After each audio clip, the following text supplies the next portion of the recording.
I did expect Dr. Corsi, and it's hard to say Dr. Corsi because he got his PhD from what we call a degree mill, which is basically an illegitimate institution where you can kind of pay for a degree. And that might be something that I consider doing here, and then maybe I can get some kind of salary from the state, some kind of job security, some kind of title when I'm no longer a senator that would make people give me some extra respect.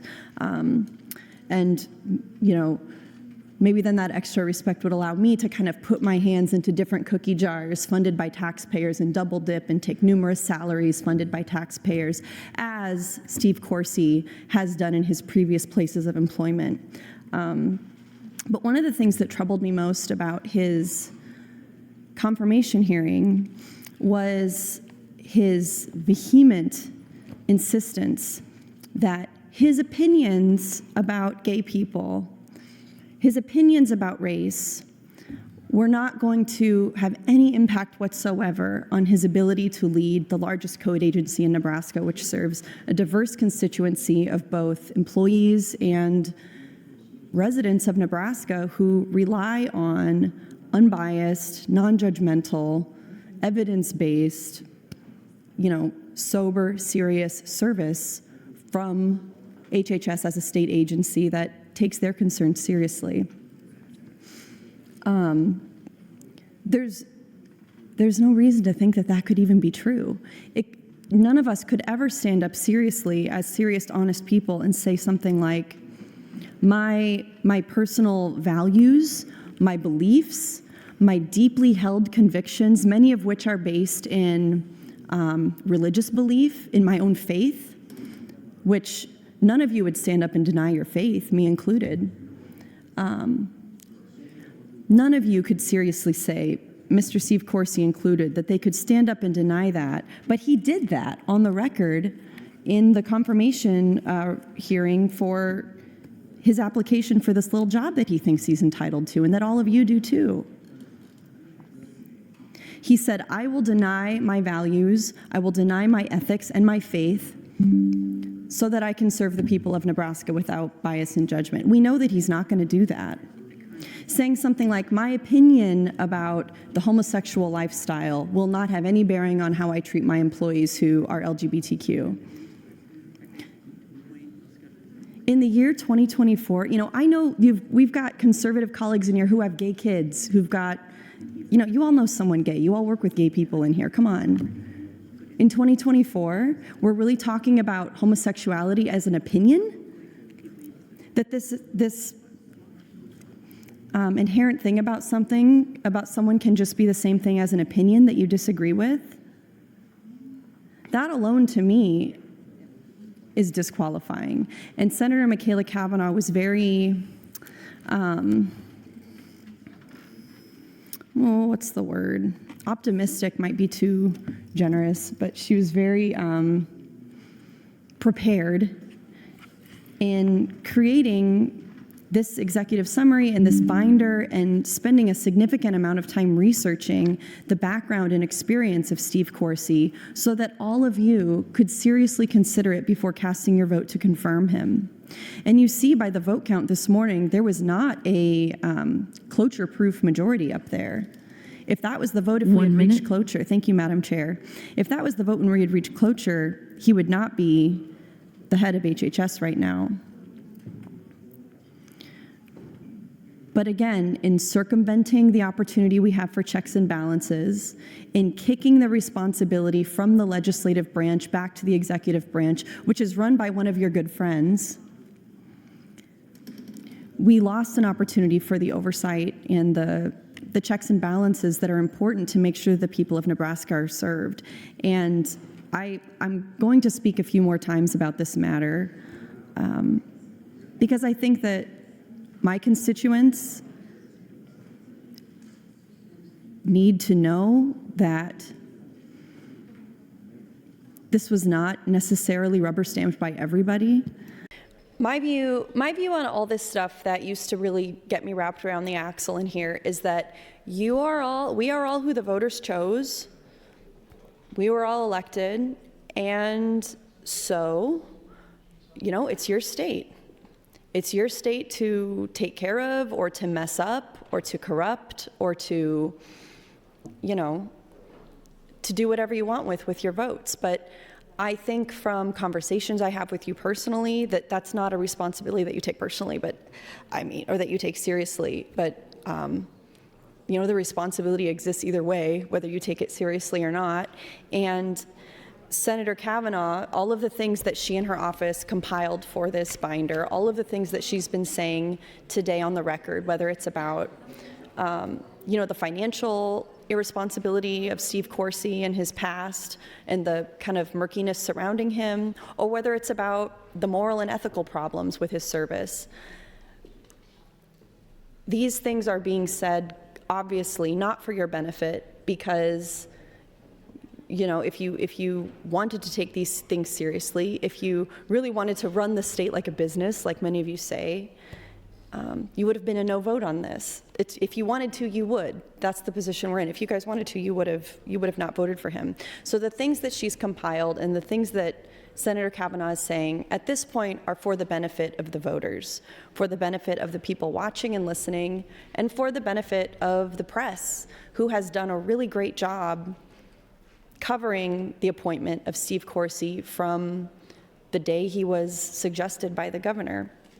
In a story published by the Journal Star this afternoon, they get into it a little bit, and there's much more in-depth reporting on this that I actually believe most of you know and most of you have read. I don't think that you're ignorant about this. I think you're well aware, and I think you love it, like it, voted for him anyway. And again, that's fine. This is what the voters chose.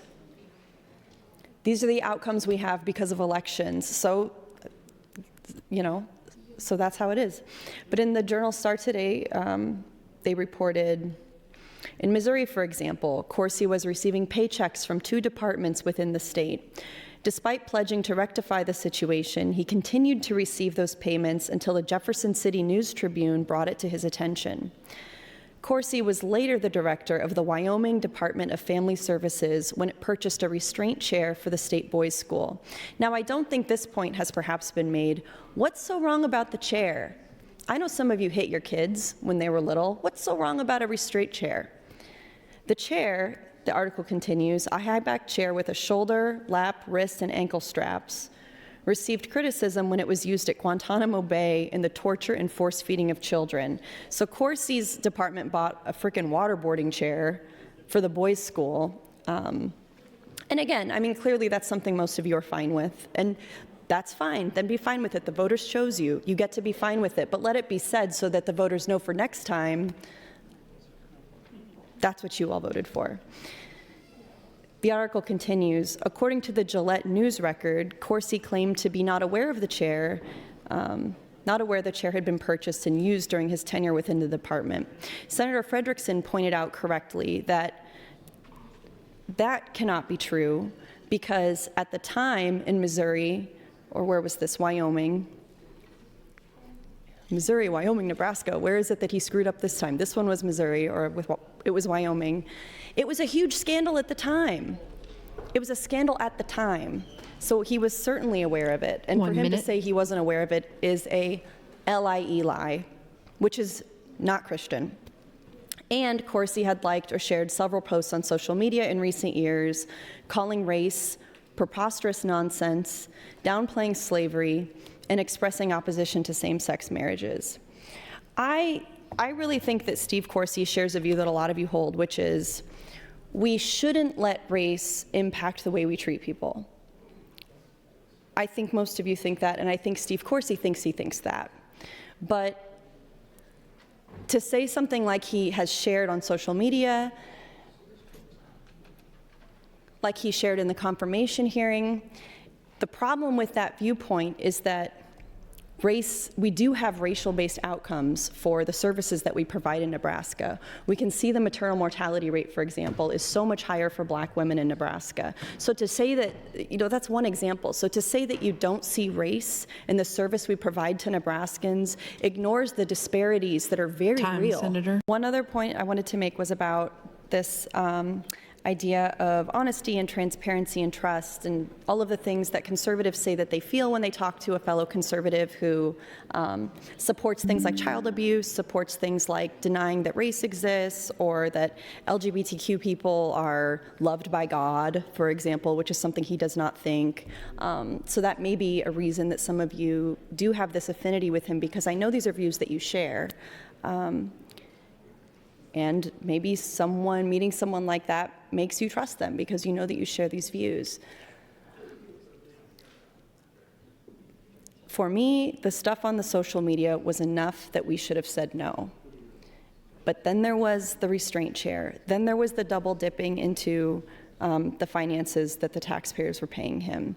It's just one thing after another. But for me, the social media stuff would have been enough to stop. And by the way, some of you have been here for a while will remember that in the past, we have had confirmation hearings, and we've had people up for confirmation who we did not approve because of things they posted on social media. In the government committee, I won't say the name of the guy because either he wasn't approved or he withdrew his name. I don't remember how it happened, but I did find extremely racist things that he posted on Facebook.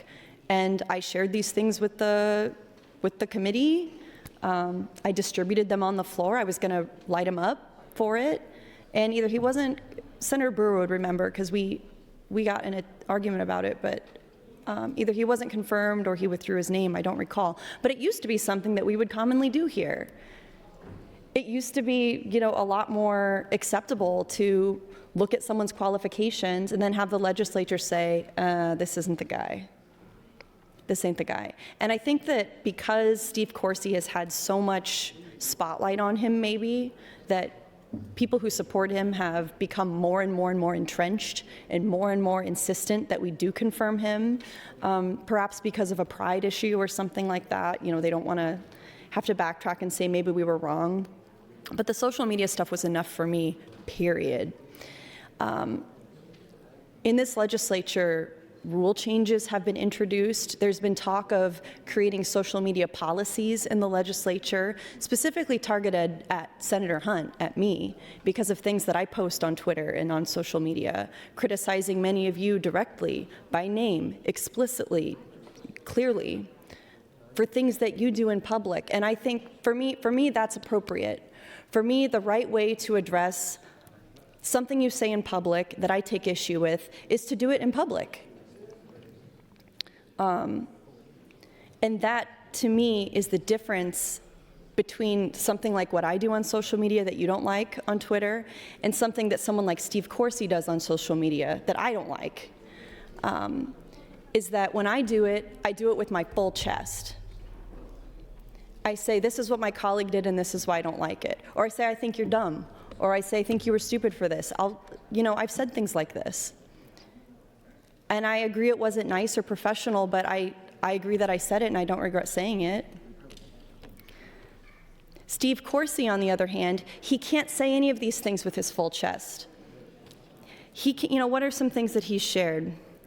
How about this? There is love that's not acceptable to God. Same-sex love does not bring glory to God and does not come from God. How about this one? This is ridiculous. Stand flat-footed and speak the truth on the issue of homosexuality.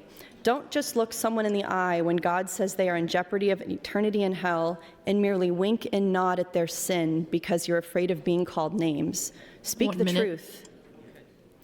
Does Steve Corsi stand flat-footed and speak the truth?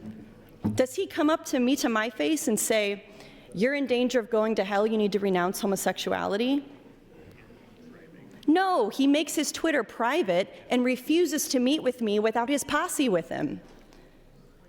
So, Senator Ben Hansen, how is that transparent, honest, trustworthy, clear, whatever other values that you share with this man that makes you think that it's a good idea to confirm him? He doesn't stand flat-footed. He rejects his own faith by turning his back on his own values because he won't confront me about it. He won't talk to me to my face without all of his little helpers with him. To me, he's a coward.